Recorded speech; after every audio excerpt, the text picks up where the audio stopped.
اپنے اعمال کے انجام سے ڈرنا کہ ہم کون سے راستے پر جا رہے ہیں، یہ صحیح راستہ ہے یا غلط راستہ ہے یا گناہوں کا راستہ ہے۔ ایمانداری سے بتاؤ، اپنے قلوب پر ہاتھ رکھ کے کہ ہمیں پتہ نہیں کہ یہ گناہ ہے، اور مسلمان اس کام پر لگے ہوئے ہیں۔ کوئی نصیحت کرتا ہے تو اس سے کنارہ کر لیتے ہیں، اس سے بات کرنا پسند نہیں کرتے۔ اگر کوئی پہلی بات نصیحت سننا ہی نہیں چاہتے اور گھوم پھر کے کہیں سے نصیحت ہمارے پاس آ گئی کسی کے ذریعے سے، اللہ کی طرف آنے میں اگر کوئی چیز رکاوٹ بن رہی ہے تو شیطانی چیزیں، نفسیات ہے، ہماری خواہشات ہے جو اللہ کی طرف آنے پر ہمیں روکتی ہے۔ تو ہماری نفسیات، ہماری خواہش اتنی بڑی ہو گئی نعوذ باللہ کہ ہم اللہ کے احکام کو توڑ کر تب چلیں گے۔ یا ایھا الذین آمنوا قوا انفسکم واہلکم نارا، آیت کیا ہے؟ سورہ تحریم کی آیت ہے، سورہ تحریم کی آیت ہے۔ یا ایھا الذین آمنوا، اے ایمان والو، قوا انفسکم واہلکم نارا، ایمان والو اپنے آپ کو اور اپنے گھر والوں کو جہنم کے عذاب سے بچا لو۔ کیا وجہ ہے اس کی؟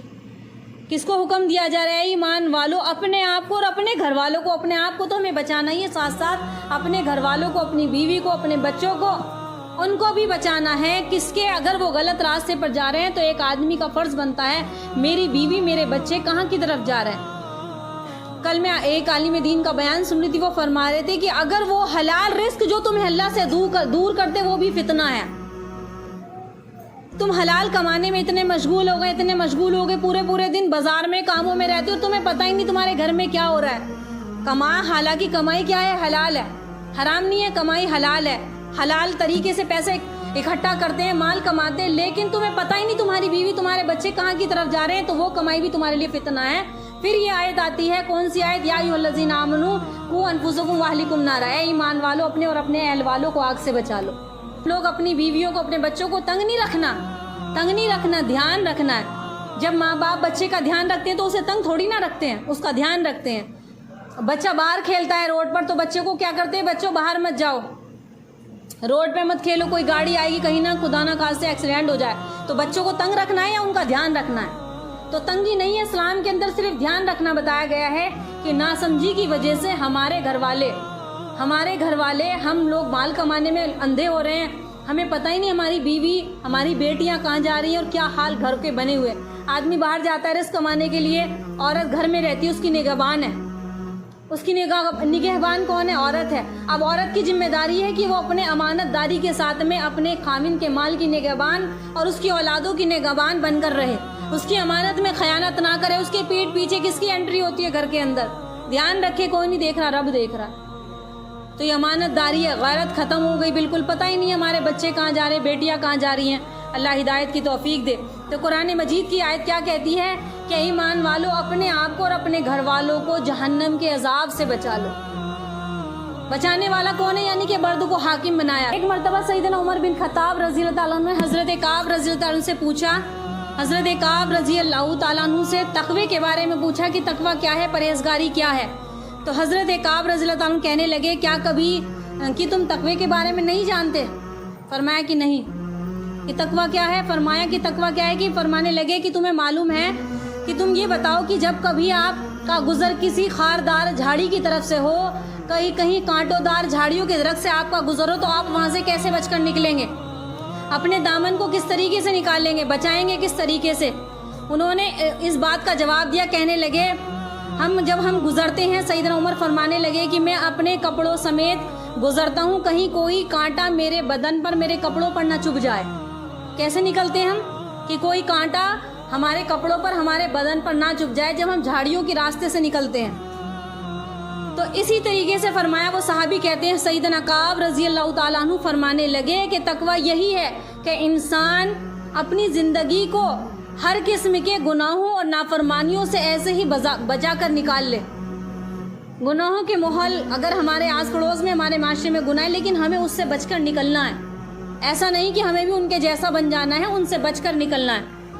تقوی کے بارے میں، پرہیزگاری کے بارے میں بیان ہے کہ اگر تم اپنی زندگی میں تقوی اختیار کرو گے، پرہیزگاری کرو گے، اللہ سے ڈرو گے، تو اللہ تعالیٰ تمہارے لیے نیک راستے، نیک منزلیں نیک راستے تمہارے لیے کھول دے گا۔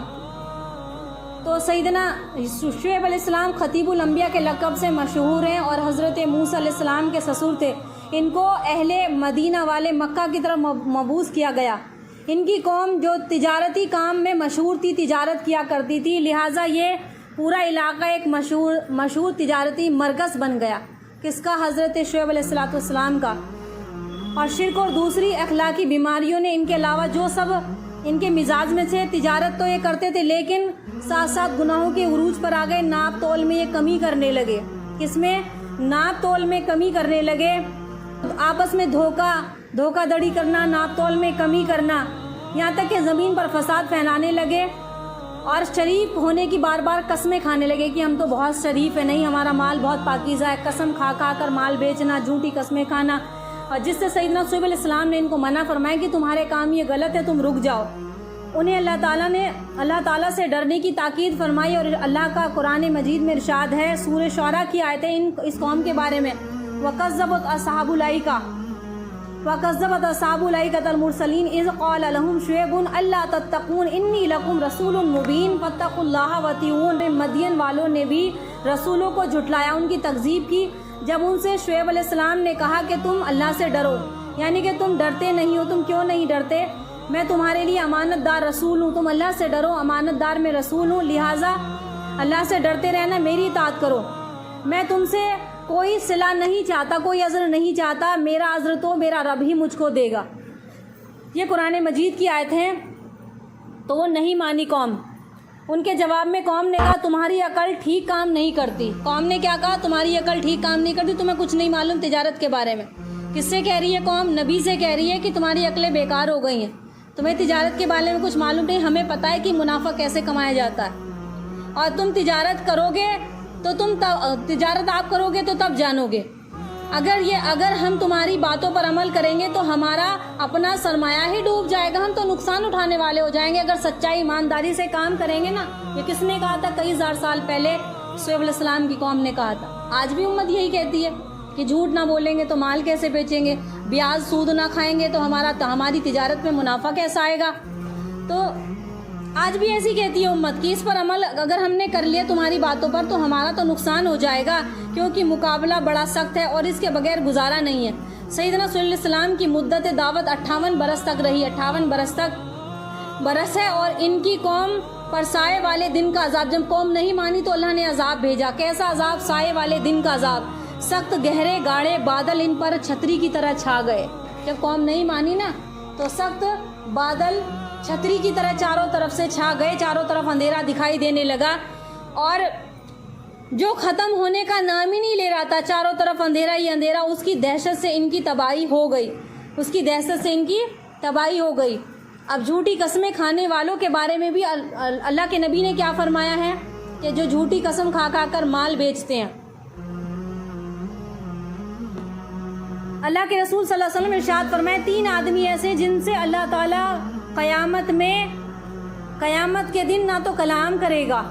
توجہ دینا بات کو. 3 آدمی کون سے؟ نہ تو قیامت کے دن اللہ ان سے بات کرے گا، کلام کرے گا، یعنی کہ نہ تو ان سے بات کرے گا، نہ ہی ان کی طرف نظر کرم کرے گا، اور ان کو گناہوں سے نہ ہی پاک کرے گا بلکہ دردناک عذاب دے گا. کوئی بخشش نہیں، کچھ وعدہ نہیں. کون ہے یہ 3 آدمی؟ نہ تو رحمت کی نظر ہوگی، نہ قیامت میں اللہ تعالیٰ ان کی بخشش کرے گا، نہ نظر کرم کرے گا بلکہ دردناک عذاب دے گا. تو یہ کلمات اللہ کے رسول صلی اللہ علیہ وسلم نے 3 مرتبہ ارشاد فرمائے. 3 مرتبہ یہ کلمات فرمائے. تو حضرت ابو ذر رضی اللہ تعالیٰ عنہ نے پوچھا کہ یہ لوگ نامراد ہو گئے، نقصان اٹھانے والے. اللہ کے نبی کون ہے یہ لوگ؟ یہ تو نامراد ہو گئے. ان کا تو یہ تو کسی بھی طرح سے راہ پانے والے ہے ہی نہیں، نقصان اٹھانے والے لوگ ہیں. تو اللہ جس کی چادر، جس کی پینٹ ٹخنوں سے نیچے جا رہی ہے تو اللہ تعالیٰ اس کو عذاب دیں گے. دوسرا، احسان کر کے جتلانے والا. دوسرا کون ہے؟ احسان کر کے جتلانے والا. کون ہے دوسرا؟ احسان کر کے. احسان کرو مت، کر دیا تو جتلاؤ مت. یا تو کرو مت، کسی کی مدد مت کرو، کسی غریب کی مدد مت کرو. تو کہتے ہیں نا فلاں موقع پر ہم نے تیرے ساتھ یہ کیا، ہم نے تمہارا مکان بنوا دیا، ہم نے تمہیں ادھار دیا، ہم نے تمہاری مدد کری. مت کہو. یا تو کرو مت، اگر کر دی تو احسان مت جتلاؤ. اگر کوئی کام ہم کر رہے ہیں، اپنوں کے ساتھ خیر خواہی کا معاملہ کر رہے ہیں، اچھی بات ہے. اگر کر دیا تو بعد میں احسان مت جتلاؤ. تو احسان کرنے کے بعد احسان جتلانے والے انسان کے، چاہے مرد ہو یا عورت کوئی بھی ہو، ان کا ٹھکانہ کہاں ہے؟ جہنم ہے۔ تیسرا کون ہے؟ تیسرا ہے جھوٹی قسم کھا کر اپنے مال کو بیچنے والا۔ جو شعیب علیہ السلام کی قوم نے کیا کیا؟ جھوٹی قسمیں کھاتی تھی، مال فروخت کرتی تھی، منافع زیادہ کمانا چاہتی تھی۔ اللہ نے آخر میں کیا کیا؟ قوم کو ہلاک کر دیا عذاب سے۔ تو اب اس امت میں بھی ہیں ایسے لوگ جو جھوٹی قسمیں کھا کھا کر پورا دن ہو جاتا ہے قسمیں کھا کھا کر سامان بیچتے سب نہیں اللہ ماشاء اللہ۔ حالت کیا ہو گئی؟ تجارت میں نفع بتایا گیا، نفع کماؤ، لیکن اتنا نہیں کہ تم 100 کے 1000 بتانے لوگوں، اور 1000 کے 1 لاکھ پر تم لوگ جھوٹ کر اپنے مال کی تجارت کرنے والا انسان، یہ کیا ہے؟ یہ بھی اس میں داخل ہے۔ ان تین جو شخص بتائے گئے ہیں، اللہ تعالیٰ ان تینوں کاموں سے ہماری حفاظت فرمائے۔ ایک عورت آپ صلی اللہ علیہ وسلم کے پاس آئی، ایک خاتون اللہ کے نبی کی خدمت میں آئی اور آ کر کہنے لگی اللہ کے نبی مجھ سے گناہ ہو گیا، اے اللہ کے نبی مجھ سے گناہ ہو گیا ہے۔ اسی طرح کا ایک واقعہ میں نے ایک مرتبہ بتایا تھا، وہ مرد کے بارے میں تھا، تو ایک صحابی کے بارے میں تھا۔ یہ عورت کے بارے میں ہے کہ وہ کہنے لگی کہ اللہ کے رسول مجھ سے زنا ہو گیا، مجھ سے گناہ ہو گیا، آپ میرے لیے سزا تجویز فرما دیں۔ زنا کی سزا کیا ہے؟ سنسار کر دینا۔ تو جب آپ کے پاس کہنے لگی، آپ کے پاس پہنچی، تو آپ صلی اللہ علیہ وسلم نے اس کو لوٹا دیا، جا توبہ کر لے، اللہ معاف کرے گا، گھر جا توبہ کر لے۔ دل میں اس قدر ڈر خوف تھا، گناہ تو کر لیا، لیکن وہ جو گناہ کے بعد جو بے چینی تھی وہ اندر بدن سے دل سے نکل نہیں پا رہی، دل بے چین ہو گیا، بہت زیادہ ڈر خوف ہونے لگا، راتوں کروٹیں بدلنا، رونا کہ اللہ تعالیٰ میری کیسے بخشش ہوگی، مجھ سے گناہ ہو گیا۔ اس کے بعد اللہ کے نبی نے کہا کہ جا لوٹ جا، اپنے گھر واپس جا اور توبہ کر لے۔ تو وہ پھر کہنے لگی اللہ کی قسم میں حاملہ ہوں، میرے پیٹ میں بچہ ہے، میں گناہ گار تھی، میرے لیے آپ حد جاری فرما دیجئے۔ آپ صلی اللہ علیہ وسلم فرمایا کہ ابھی نہیں، حتیٰ کہ بچہ جب دنیا میں آ جائے، جب پیدا ہو جائے، اس کے بعد۔ تو اس کے بعد پھر بچے کی پیدائش ہوئی، بچے کی پیدائش کے بعد وہ بچہ گود میں لے کر آئیں، پھر آئیں کہ اللہ کے نبی ہم لوگ چھپ کر ہمارے معاشرے میں کتنے گناہ ہو رہے ہیں، اللہ معاف کرنے والا ہے، توبہ کر لو۔ لیکن وہ کہتے ہیں نا سچی توبہ۔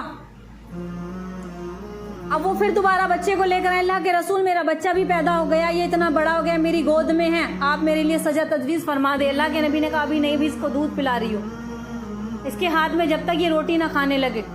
اس کے بعد کچھ مہینے کے بعد پھر واپس آتی ہیں وہ صحابیہ کہ وہ کہتی ہیں کہ اللہ کے رسول میرا بچہ دیکھو، اس کے ہاتھ میں روٹی کا ٹکڑا ہے، روٹی کا ٹکڑا لے کر آئیں، اور ہاتھ میں تھا بچہ، منہ میں روٹی کا ٹکڑا لیے ہوئے تھا کہ اللہ کے نبی کہ اب مجھ پر حد جاری فرما دے، جو گناہ مجھ سے ہوا ہے اب اس کے لیے سزا تجویز فرما دیے۔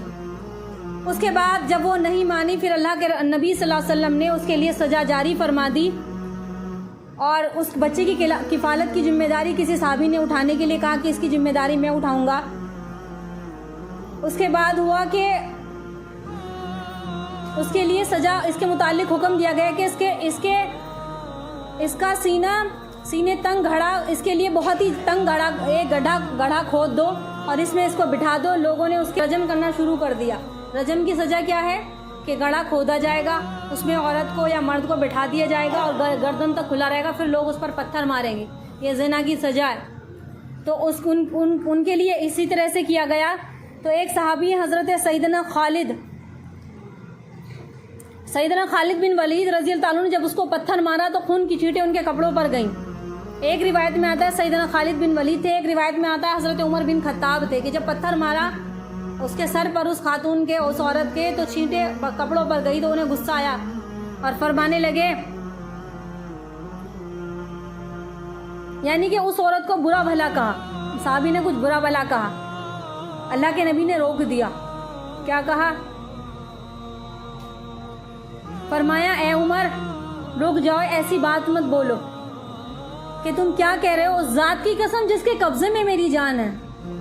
اللہ کے نبی کیا کہہ رہے ہیں کہ اس ذات کی قسم جس کے قبضے میں میری جان ہے، اس عورت نے ایسی توبہ کی ہے، ایسی توبہ کی ہے، اس عورت نے ایسی توبہ کی، اگر تمام مدینے والوں پر تقسیم کی جائے تو تمام کی مغفرت فرما دے ایک عورت۔ تو اللہ تعالیٰ گناہ معاف کرنے والا ہے۔ یہ ایک پیغام دینا تھا، ایک میسج دینا تھا۔ اس کے بعد ان کا انتقال ہو جاتا ہے، وہ سزا ان کی تجویز ہو گئی، انسان تھوڑی نہ بچتا ہے پھر